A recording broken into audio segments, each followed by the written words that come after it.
Hi hello everyone, అందరూ ఎలా ఉన్నారు? బాగున్నారా? మేమైతే చాలా బాగున్నాం. మీరు ఎలా ఉన్నారో కామెంట్ చేసేయండి. ఈ వీడియో వచ్చేసి నా ఈవినింగ్ రొటీన్ లాగ్ వీడియో అనమాట. నేనైతే ఈవినింగ్ 3:50 ఆ టైంలో అయితే నేను బాబు స్కూల్కి అయితే పాపని తీసుకురావడం కోసం వెళ్తున్నాము. మా ఇంటి దగ్గర నుండి 10 మినిట్స్ ఉంటుంది జర్నీ, వాకబుల్ డిస్టెన్సే. నేను మా బాబు వెళ్తున్నాము. మా బాబు మీకోసం హాయ్ చెప్తున్నాడు చూడండి. బాబు నేను అలా నడుచుకుంటూ వెళ్తుంటే మాకైతే నేరేడుపళ్ళు అయితే కనిపించాయి.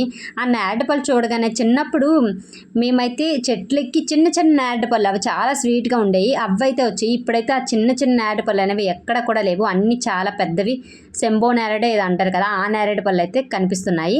ఇంకా మా ఇద్దరం అయితే అలా నడుచుకుంటూ పాప దగ్గరికి అయితే వచ్చేసాము. పాప దగ్గరికి వచ్చేసిన తర్వాత మేమైతే రిటర్న్లో అయితే ఆటోలో అయితే వెళ్ళిపోతున్నాము. ఎప్పుడు స్కూల్ నుండి రావాలన్నా సరే ఈ అంకుల్ ఆటోలోనే రిటర్న్లో అయితే వస్తాను. ఈ అంకుల్ వాళ్ళ మనవడు కూడా మా పాప వాళ్ళ స్కూలే, మా ఇంటి దగ్గరే వాళ్ళ. మేమైతే ఇంటికైతే వచ్చేసాము. మేము వచ్చేసరికి ఆల్మోస్ట్ 4:30 ఆ టైం అయితే అయ్యింది. ఇంకా నేను వచ్చిన వెంటనే బట్టలన్నీ తీసి ఇంకా బట్టలు మడతపడ్డం, ఇంట్లో పనులు ఉంటాయి కదా, ఇంకా చిన్న చిన్న పనులన్నీ కూడా ఇంట్లో పనులన్నీ చేసుకుంటూ మా పాపకి వచ్చింది. మా పాపతో కొంచెం డ్రెస్ చేంజ్ చేయించి ఇంకా పిల్లలతో డ్రెస్ చేంజ్ చేశాక పిల్లలకి మోస్ట్లీ నేనైతే పాపకైతే ట్యూషన్కి అయితే పంపించను, ఇంట్లో నేనే చెప్పుకుంటాను.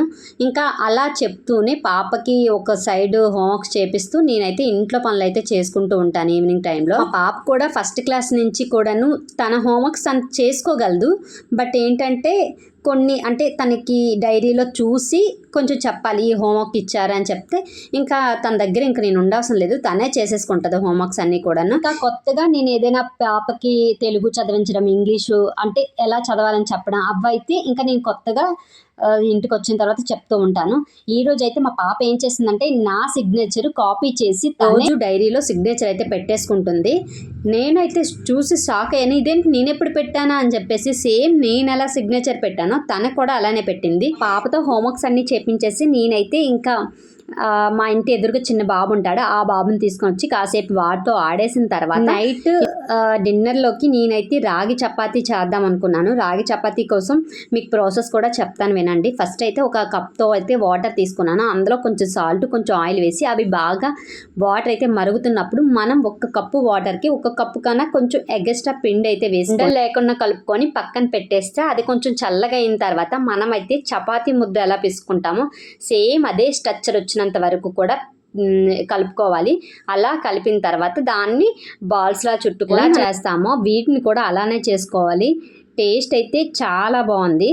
ఇవి కూడా చాలా అంటే సాఫ్ట్గా వచ్చాయి. నేను కాల్చిన తర్వాత చూడండి, మనం పైన ఇది కాల్చేటప్పుడు ఏం చేయాలంటే పైన ఇలా తడి క్లాత్తో ఒత్తుకుంటూ పోవాలి రెండు వైపులా కూడాను. చాలా అంటే చాలా మెత్తగా ఉన్నాయి, టేస్ట్ కూడా చాలా బాగుంది. ఒకసారి మీరు కూడా ట్రై చేయండి. నా చపాతీలో కర్రీ అయితే వంకాయ బంగాళదుంప కర్రీ అయితే చేస్తున్నాను. ఇంకో సైడ్ రైస్ కూడా పెట్టాను. నేను ఫస్ట్ అసలు ఆ రాగి చపాతీ ఎలా వస్తుందని తెలియక నేనైతే కొంచెం పిండే చేశాను.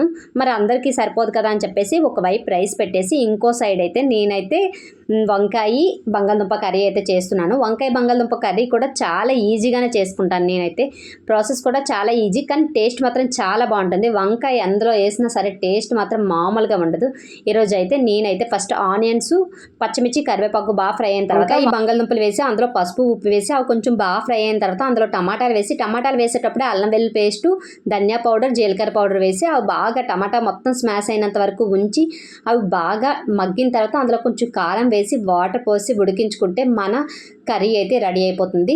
నేనైతే చపాతీలోకి ఈ కర్రీ అయితే చాలా అంటే చాలా బాగుంది. మా పిల్లలు కూడా చాలా ఇష్టంగా తిన్నారు. పిల్లలు నేను మేమందరం కూడా తినేసిన తర్వాత నాకైతే కిచెన్ అంతా కూడా ఎలా అయిందంటే, ఎందుకంటే నేను ఫస్ట్ టైం ఇది ట్రై చేశాను.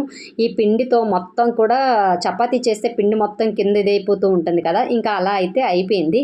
ఇంకా నేను అదంతా కూడా క్లీన్ చేసుకుంటే మా బాబు కూడా మధ్యలో వచ్చి అదంతా కూడా నాకు హెల్ప్ చేయడం కోసం క్లీన్ చేసేస్తున్నాడు. సాయంత్రం ఏదో అసలు ఏం పని ఉండకూడదు అని చెప్పి ఏదైనా తక్కువ పని పెట్టుకుందామన్నా సరే అస్సలు కొంచెం కూడా కుదరదు. నేనైతే ఇంట్లో పని అన్నీ చేసుకునేటప్పటికి ఆల్మోస్ట్ టైం అయితే 8:39 ఆ టైం అయితే అయ్యింది. నేను కొంచెం ఎర్లీగానే స్టార్ట్ చేశాను, బట్ ఈ టైం అయితే అయింది. Bye bye. నేను బాయ్ చెప్తున్నానని చెప్పేసి మీరు బాయ్ చెప్పేయకుండా కొంచెం మన ఛానల్కి సబ్స్క్రైబ్ చేసుకొని వెళ్ళండి. అలాగే కొంచెం మీ ఫ్రెండ్స్కి షేర్ చేయండి. Bye bye.